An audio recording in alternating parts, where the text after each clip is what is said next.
ಓಂ ನಮೋ ಶ್ರೀ ಸರಸ್ವತಿ ದೇವಿಯೇ ನಮಃ.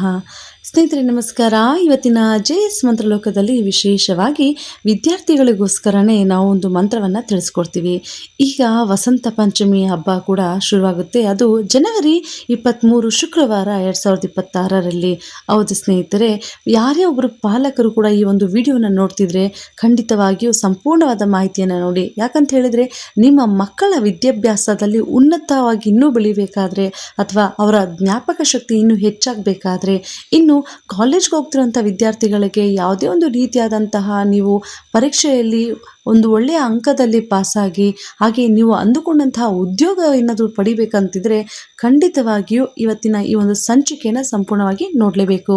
ಯಾಕಂತ ಹೇಳಿದರೆ ಸರಸ್ವತಿ ಮಾತೆಯ ಒಂದು ಆಶೀರ್ವಾದ ಇದ್ದರೆ ನೀವು ಜೀವನದಲ್ಲಿ ವಿದ್ಯಾಭ್ಯಾಸದಲ್ಲಿ ಕುಂದುಕೊರತೆಯೇ ಇರೋದಿಲ್ಲ. ಹಾಗಾಗಿ ಈ ಒಂದು ವಿಶೇಷವಾದ ಮಾಹಿತಿಯಲ್ಲಿ ಹಾಗೆ ಸರಸ್ವತಿ ಜಯಂತಿಯ ಒಂದು ವಿಶೇಷವಾದ ದಿನದಂದು ನಾವು ಯಾವ ಮಂತ್ರವನ್ನು ಹೇಳಬೇಕನ್ನೋದನ್ನು ನಾವು ತಿಳಿಸ್ಕೊಡ್ತೀವಿ. ಹೌದು, ಈ ಒಂದು ಮಾಘ ಮಾಸ ಹಾಗೂ ಶುಕ್ಲ ಪಕ್ಷದ ಪಂಚಮಿಯೇ ಒಂದು ಸರಸ್ವತಿ ಜಯಂತಿ ನಾವು ಆಚರಿಸ್ತೀವಿ. ಅದರಲ್ಲೂ ಕೂಡ ಕೆಲವೊಂದ್ಸಲಿ ನಾವು ವಸಂತ ಪಂಚಮಿ ಅಂತ ಕೂಡ ನಾವು ಕರಿತೀವಿ. ಇದೊಂದು ಹಬ್ಬದ ರೀತಿ ಅಂತಲೇ ಹೇಳ್ಬೋದು. ಹಾಗೆ ಈ ಒಂದು ವಿಶೇಷ ಹಾಗೆ ಪವಿತ್ರವಾದ ದಿನವನ್ನು ಜ್ಞಾನ ಮತ್ತು ಕಲಿಯ ದೇವತೆಯಾದಂತಹ ಶಾರದಾ ದೇವಿಯ ಒಂದು ಜನ್ಮದಿನ ಅಂತ ಕೂಡ ನಾವು ಆಚರಿಸ್ತೀವಿ. ಹಾಗಾಗಿ ನೀವು ಯಾವುದೇ ಒಬ್ಬ ಅಂದರೆ ಪಾಲಕರು ಅಥವಾ ಪೋಷಕರು ನಿಮ್ಮ ಮಕ್ಕಳಿಗೆ ಮೊದಲನೇ ಬಾರಿಗೆ ಅಕ್ಷರಾಭ್ಯಾಸವನ್ನು ಅಥವಾ ವಿದ್ಯಾವೇನಾದರೂ ಆರಂಭ ಮಾಡಬೇಕಂತ ಅಂದ್ಕೊಂಡಿದ್ರೆ ಇದೊಂದು ಅತ್ಯಂತವಾದಂತಹ ಶುಭ ದಿನ ಹಾಗೆ ಪವಿತ್ರವಾದ ದಿನ ಅಂತಲೇ ಹೇಳ್ಬೋದು. ಹಾಗಾಗಿ ಈ ಒಂದು ಶುಭ ಸಂದರ್ಭದಲ್ಲಿ ನಿಮ್ಮ ಮಕ್ಕಳಿಗೆ ಇವತ್ತಿನ ಒಂದು ಸಂಚಿಕೆಯಲ್ಲಿ ಹೇಳಿಕೊಡುವ ಅಮ್ಮನವರ ಅಂದರೆ ಶಾರದಾ ಮಾತೆಯ ಒಂದು ಬೀಜ ಮಂತ್ರವನ್ನು ನೀವು ತಪ್ಪದೆ ಕೂಡ ನಿಮ್ಮ ಮಕ್ಕಳಿಗೆ ಹೇಳ್ಕೊಡ್ಬೇಕು. ಇನ್ನು ಮಕ್ಕಳೇನಾದರೂ ಸಣ್ಣವರಿದ್ದರೆ ಮಕ್ಕಳ ಪರವಾಗಿ ಪೋಷಕರು ಕೂಡ ಈ ಒಂದು ಮಂತ್ರವನ್ನು 21 ಬಾರಿ ನೀವು ಪಾರಾಯಣ ಮಾಡ್ಬೋದು. ಶಾರದಾ ದೇವಿಯ ಜನ್ಮದಿನದಂದು ಬೆಳಗ್ಗೆನೆ ಬ್ರಾಹ್ಮಿ ಮುಹೂರ್ತದಲ್ಲೆದ್ದು ಪೂಜೆ ಪುನಸ್ಕಾರಗಳನ್ನ ಮಾಡಬೇಕು. ಸ್ನಾನ ಮಾಡಿಕೊಂಡು ದೇವರ ಕೋಣೆಯನ್ನು ಸ್ವಚ್ಛ ಮಾಡಿ ದೇವರಿಗೆ ಹೂವಿನಿಂದ ಅಲಂಕಾರ ಮಾಡಬೇಕು. ಇನ್ನು ವಿಶೇಷವಾಗಿ ತಾಯಿ ಶಾರದಾಂಬೆಯ ಒಂದು ಫೋಟೋ ಇದ್ದರೆ ಅಥವಾ ವಿಗ್ರಹ ಇದ್ದರೆ ಒಂದು ಪೀಠದ ಮೇಲೆ ಇಟ್ಟು ಅಮ್ಮನವರಿಗೆ ನೀವು ಅಲಂಕಾರ ಮಾಡಿ ಹಾಗೆ ನೈವೇದ್ಯವನ್ನು ನೀವು ಅರ್ಪಿಸಬೇಕು. ಪೂಜೆ ಪುನಸ್ಕಾರ ಆದಮೇಲೆ ಚಿನ್ಮುದ್ರದಿಂದ ಭಕ್ತಿ ಶ್ರದ್ಧೆ ಹಾಗೂ ನಂಬಿಕೆಯಿಂದ ಶಾರದಾಂಬನ ನೆನೆಸ್ಕೊಂಡು ಈ ಒಂದು ಬೀಜ ಮಂತ್ರವನ್ನು ನೀವು 21 ಬಾರಿ ಪಾರಾಯಣ ಮಾಡಬೇಕು.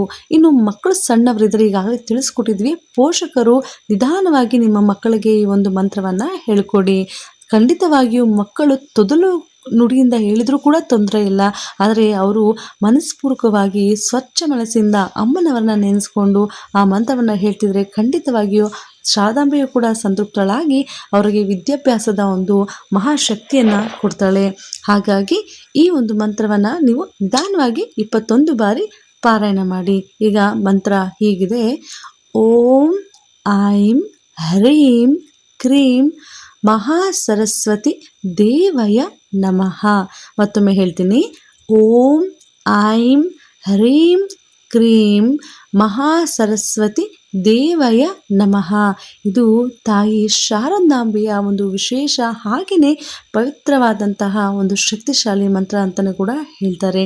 ಹಾಗಾಗಿ ಪ್ರತಿಯೊಬ್ಬ ವಿದ್ಯಾರ್ಥಿಗಳು ಕೂಡ ಶಾರದಾಂಬೆಯ ಒಂದು ಆಶೀರ್ವಾದ ಹಾಗೂ ಸಂಪೂರ್ಣವಾದ ಅನುಗ್ರಹಕ್ಕಾಗಿ ಇನ್ನು ವಿಶೇಷವಾಗಿ ಈ ಒಂದು ಪಂಚಮಿಯಂದು ಅಂದರೆ ವಸಂತ ಪಂಚಮಿಯಂದು ಅಮ್ಮನವರನ್ನ ನೆನೆಸ್ಕೊಂಡು ಹಾಗೆ ನಿಮ್ಮ ಪುಸ್ತಕಗಳನ್ನ ಇಟ್ಟು ಪೂಜೆ ಮಾಡಿ ಭಕ್ತಿಯಿಂದ ಅಮ್ಮನ ಒಂದು ಆಶೀರ್ವಾದಕ್ಕಾಗಿ ಈ ಮಂತ್ರವನ್ನು ನೀವು ಪಾರಾಯಣ ಮಾಡಿ. ಇನ್ನು ನಿಮ್ಮ ಸ್ನೇಹಿತರು ಕೂಡ ಈ ಒಂದು ವಿಶೇಷವಾದ ಮಾಹಿತಿಯನ್ನು ನೀವು ಖಂಡಿತವಾಗಿಯೂ ಶೇರ್ ಮಾಡಲೇಬೇಕು. ಹಾಗೆ ಕಮೆಂಟ್ ಮುಖಾಂತರ ನಿಮ್ಮ ಅನಿಸಿಕೆಯನ್ನು ನೀವು ತಿಳಿಸ್ಕೊಡಿ. ಶಾರದಾಂಬೆಯ ಒಂದು ಸಂಪೂರ್ಣವಾದ ಅನುಗ್ರಹ ನಿಮ್ಮಲ್ಲಿ ಸದಾ ಇರಲಿ, ಹಾಗೆ ಜ್ಞಾನ ಆರೋಗ್ಯ ಕೊಟ್ಟು ನಿಮ್ಮನ್ನ ಕಾಪಾಡಲಿ ಅಂತ ನಾವು ಕೇಳ್ಕೊಳ್ತೀವಿ. ಎಲ್ಲರಿಗೂ ಧನ್ಯವಾದಗಳು.